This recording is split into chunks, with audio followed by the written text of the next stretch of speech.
Hello everyone, I'm Jack Fisher and welcome to my world. And today, I'm going to do some bold speculating about the future.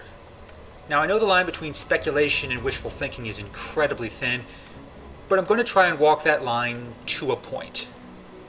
That's because when it comes to technology, we rarely have a clear idea on how it's going to impact the world. I doubt the inventor of smartphones imagined their creation being used for TikTok videos, selfies, and dick pics. It's still worth contemplating because even during times like this, some incredible advances are just on the horizon. One of them involves a little endeavor called Neuralink.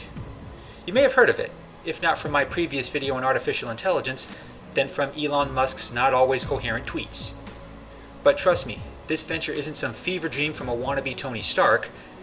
Neuralink is a real company with a bold plan. To appreciate just how bold it is, I need to establish an inescapable fact about the human species. Our collective brains are painfully limited. You don't need to be a neuroscientist to understand those limits.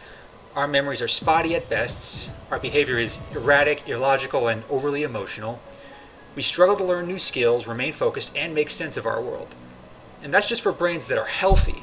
It gets even harder for those who have suffered physical or mental damage. On top of that, the brains we have today haven't really evolved much since the old hunter-gatherer days.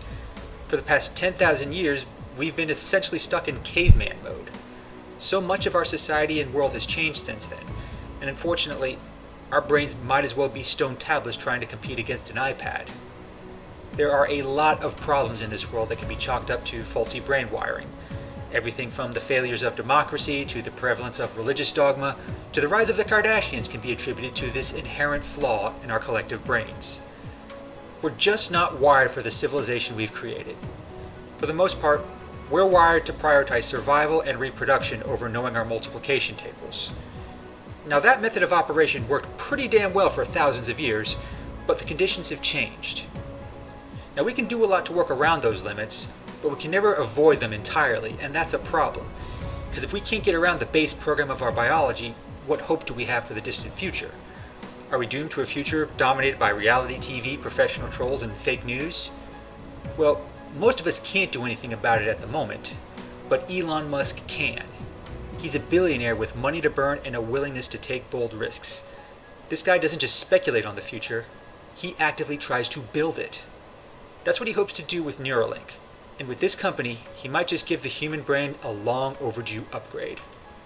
It's impossible to overstate how impactful this technology could be. In fact, I'll do you one better. I'll say that Neuralink might end up being the most important venture in human history.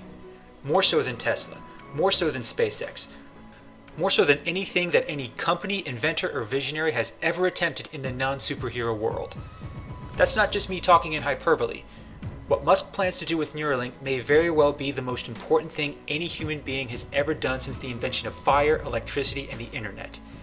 It may very well hold the key to our survival, both as a society and as a species. Musk laid out the goals for Neuralink back in 2017. Essentially, the company seeks to create a device that can be implanted in the human brain and interface directly with machines. Very simply put, wires are surgically planted into the brain. Those wires interact directly with brain cells. They then transmit that information to an external device, similar to a Bluetooth, and from there, that information goes to a computer or some other external source.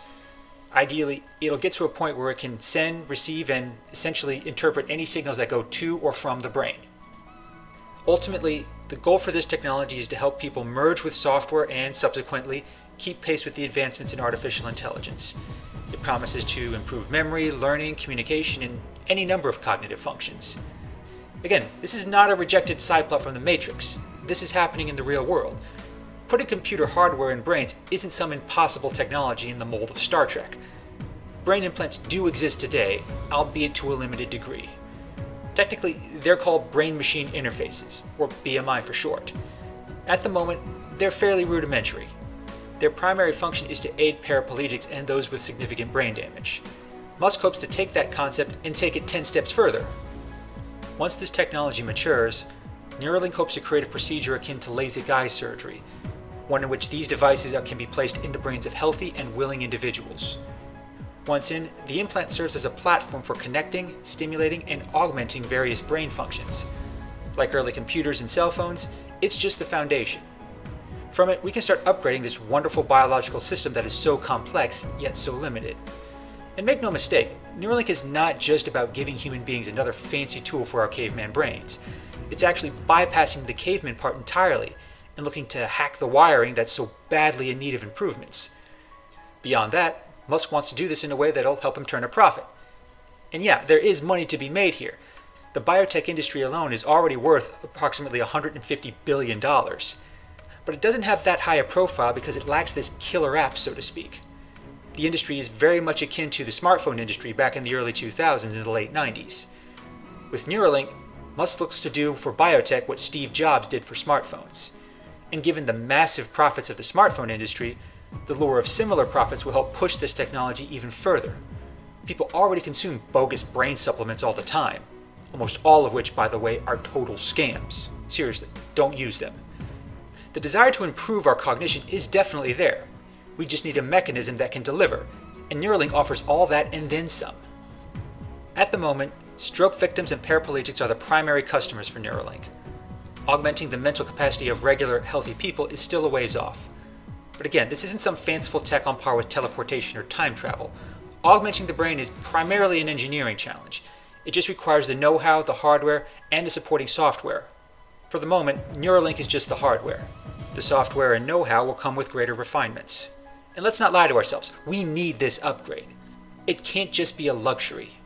We, as a species, need to improve our collective brain function if we're going to both survive and thrive in the future. Our old monkey brains have taken us pretty far, but we're nearing our limits. We need brains that can prioritize more than just basic survival and propagation. That old wiring is still why we're so tribal, clinging to irrational labels and concepts. They hold us back as individuals and as a society. Only by transcending these limits can we hope to achieve more. It may seem daunting and unappealing in some ways, but the consequences could be even greater if we don't upgrade our brains. In addition to improving human cognition, Musk also cites his concerns about artificial intelligence in his pitch for Neuralink. The process doesn't just stop at helping brains interact with computers. The end game, at least for Musk, is to allow us to connect to the artificial intelligence systems that we're poised to create. Systems that could be our undoing if we fail to properly manage them. It's not an unreasonable concern. Back in 2015, Musk signed an open letter from a dozen other individuals, people who are far smarter than the rest of us, expressing his concern about the growth of artificial intelligence. Musk isn't among those who thinks we'll have to fight off actual Terminators, but he does see artificial intelligence as an existential threat to the human race as we know it. Personally, I don't think he's wrong. He and many others understand that we humans are still primates trying to make sense of all the crazy things we experience. Our intelligence is impressive, but severely limited by what evolution has prioritized for millions of years. And in that context, a sufficiently advanced artificial intelligence really wouldn't need to do much to outsmart us. Practically speaking, as I said in my previous video, the only way we stand a chance at coexisting alongside an artificial intelligence is to augment our own intelligence and align its goals with ours. To do that, we need to effectively link ourselves to this intelligence, to align our thoughts, feelings, hopes, and dreams with it. If we can cooperate effectively, then we can both thrive in ways that we literally can't imagine right now. None of this will happen overnight. A venture like Neuralink is just a small step in a much larger process. Once we have implants that can treat damaged brains, then we can start to make products to enhance healthy brains. What kind of enhancements can we expect? What kind of feelings, experiences, and insights will we gain from this interface? Now that is an interesting question, one I hope to explore in future videos. But for now, I just want to emphasize how important an effort like Neuralink is for our future. Henry Ford helped usher in the era of cars, and that changed our lives. Apple helped usher in the era of personal computing. That changed our lives too. But Neuralink could usher in an era that will fundamentally change what it means to be human. And yes, it will probably make Elon Musk even more money. But if it means saving the future of our species, I'd say he's earned it. But what do you all think? What do you think about Neuralink, its goals, and its potential? Please let me know in the comments, and let me know what else you'd like me to explore on this topic. Thanks for watching, everybody, and thank you for joining me in my world. Please remember to like and subscribe, and take care and stay safe.